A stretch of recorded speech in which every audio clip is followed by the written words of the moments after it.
और चलिए अब आपको सीधे लिए चलते हैं बिहार के नवादा, जहां एक विशेष कार्यक्रम आयोजित किया गया है। सीधी लाइव तस्वीरें आपको दिखाते हैं। बिहार के नवादा से तस्वीर देखिए, पीएम मोदी पहुंचे हैं। अस्पताल में इलाज के लिए गरीब को दर दर भटकना पड़ता था। साथियों, गरीब का बेटा मोदी गरीब का सेवक है।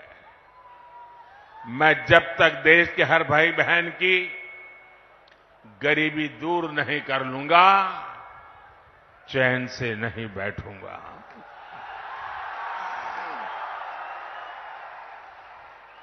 बीते 10 वर्षों में गरीब कल्याण के लिए जो काम हुआ, वो आजादी के बाद के 6 दशकों में भी नहीं हुआ था। इसी का नतीजा है कि 10 वर्षों में 25 करोड़ लोग गरीबी से बाहर आए हैं। जब नीयत सही होती है, हौसले बुलंद होते हैं, तो नतीजे भी मिलते ही हैं। और साथियों, अगर मैं आपको ही पूछूंगा तो आप इस सरकार के अनगिनत काम बता देंगे। हर इलाके का लोग बोलेंगे, हाँ हमारे यहां ये हुआ। हर परिवार कहेगा, हाँ हमारे यहां ये हुआ। 10 साल में इतना काम, इतना तेजी से काम पहले कभी किसी ने कल्पना नहीं की थी। उतनी तेजी से आज काम हो रहा है।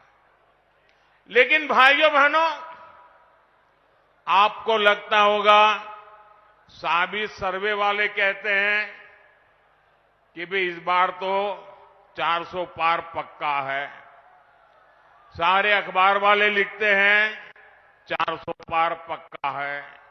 सब लोग कहता है कि भाई एनडीए का जय जयकार है। फिर लोग कहते हैं, अरे इतना सारा हो रहा है, मोदी इतनी मेहनत क्यों कर रहा है? भाइयों बहनों, चुनाव तो आपने जीताना तय कर लिया है। मैं तो मेहनत इसलिए करता हूं कि मुझे आपके दर्शन करने का सौभाग्य मिल जाता है। अपनों से मिलने का आनंद होता है।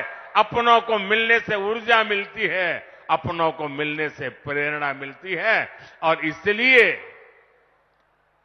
मैं आपके बीच आता रहता हूं। और भाइयों बहनों, इतने सारे काम हुए। कोई ये कहेगा, यार मोदी जी बहुत हो गया, इतिहास में नाम हो गया, अब तो आराम करो। मेरा उनको जवाब है, मोदी मौज करने के लिए नहीं पैदा हुआ है। मोदी मेहनत करने के लिए ही जन्मा है।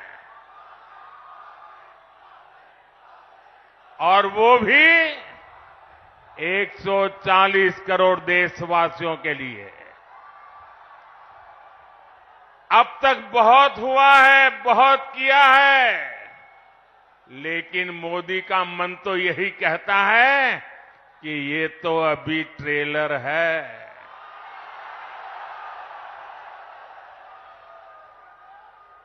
इतने से हमें रुकना नहीं है। अभी तो गाड़ी टॉप गियर में ले जाना है। अभी तो रनवे पर है, नई ऊंचाइयों को पार करना है। अभी तो बहुत कुछ करना है। हमें देश को, बिहार को नई ऊंचाई पर लेकर जाना है। साथियों, बिहार और नवादा के हमारी माताओं बहनों को लंबे समय तक जंगल राज के अंधेरे में अपना जीवन गुजारना पड़ा है। बिहार में एक वो भी समय था जब हमारी बहन बेटियों को सड़क पर निकलने से डर लगता था। नीतीश बाबू के प्रयासों से, हमारे सुशील मोदी जी के अथक प्रयासों से बिहार इस जंगल राज से बाहर निकला। अभी नीतीश जी विस्तार से बता रहे थे कि जंगल राज के समय शिक्षा की, स्वास्थ्य की, अन्य सुविधाओं की कैसी हालत थी। नीतीश जी के नेतृत्व में बिहार उन परिस्थितियों से बाहर निकला है। अब हर बहन के पास उसके इस भाई की मोदी की गारंटी भी है। आज 12 करोड़ घरों में बने इज्जत घर महिलाओं के सम्मान की गारंटी है। आज बिहार में करीब 1.25 करोड़ उज्ज्वला सिलेंडर धुएं से आजादी की गारंटी है। अकेले नवादा में ही 2 लाख से ज्यादा उज्ज्वला कनेक्शन है। बिहार के गरीबों को मिले 37 लाख पीएम आवास, महिलाओं की सुरक्षा और सुविधा की गारंटी है। 8 अप्रैल को पीएम मोदी बस्तर के दौरे पर रहेंगे, जहां प्रधानमंत्री चुनावी सभा को संबोधित करेंगे। सभा में हजारों लोगों के जुटने की उम्मीद है। पीएम मोदी की सभा को लेकर बस्तर में तैयारियां भी जोरों पर चल रही हैं। दौरे को लेकर डिप्टी सीएम अरुण साव से खास बातचीत की विस्तार न्यूज संवाददाता खुमन साहू ने। प्रधानमंत्री नरेंद्र मोदी कल छत्तीसगढ़ दौरे पर आने वाले। हमारे साथ बातचीत करने के लिए उप मुख्यमंत्री अरुण साव जी है। साव जी, कल मोदी जी दौरे पर आने वाले, किस तरीके की आप लोग की तैयारी है? ये हम सब के लिए सौभाग्य की बात है। पहले चरण के प्रचार के लिए देश के यशस्वी प्रधानमंत्री, दुनिया के सबसे लोकप्रिय नेता, गांव, गरीब और किसान की तरक्की और बेहतरी करने वाले नरेंद्र मोदी जी का आगमन बस्तर हो रहा है। पहले चरण में हमारी एकमात्र लोकसभा सीट है बस्तर, उसमें प्रचार करने के लिए वे आ रहे हैं।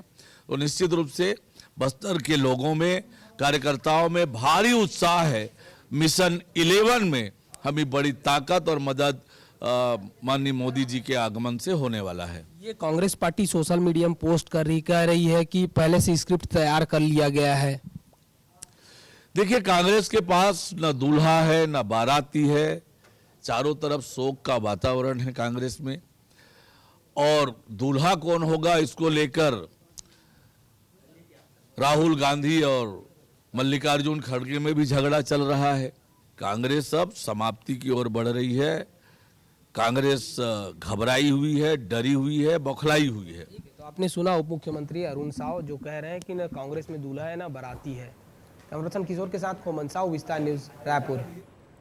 तो वहीं 13 अप्रैल को राहुल गांधी भी बस्तर के दौरे पर आ रहे हैं। कांग्रेस के प्रदेश अध्यक्ष दीपक बैज से बात की है संवाददाता खुमन साहू ने। हमारे साथ बातचीत करने के लिए पीसीसी दीपक बैज जी है। दीपक जी, आपके कौन कौन बड़े नेता छत्तीसगढ़ दौरे पर आने वाले हैं? अभी तो 13 तारीख को बस्तर में हमारे नेता माननीय राहुल गांधी जी का दौरा लगभग तय है। इसके बाद हमारे स्टार कैंपेनर, कैंपेन के रूप में हमारे राष्ट्रीय अध्यक्ष मल्लिकार्जुन खड़गे जी, प्रियंका गांधी जी, इस तरह के तमाम बड़े नेता छत्तीसगढ़ में आएंगे कैंपेन करने, और इसका फायदा और असर भी छत्तीसगढ़ में जबरदस्त होगा। ये उप मुख्यमंत्री कह रहे हैं कि कांग्रेस में न दूल्हा है न बाराती है। 11 लोकसभा में हम लोग मजबूती के साथ चुनाव लड़ रहे हैं। हमारे पास दूल्हा भी है, बाराती भी है।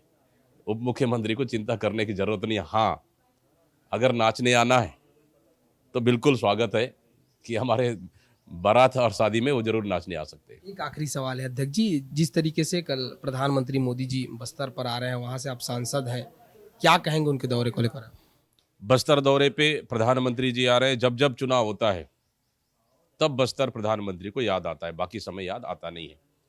हम पूछना चाह रहे हैं प्रधानमंत्री जी से, क्या आप बस्तर आ रहे हैं तो वहाँ के आदिवासियों का 32% आरक्षण आपने क्यों रोक के रखा है? स्वागत है बस्तर में, लेकिन आपके बस्तर आने से बस्तर की जनता समझ चुकी है, इससे कोई फर्क नहीं पड़ेगा।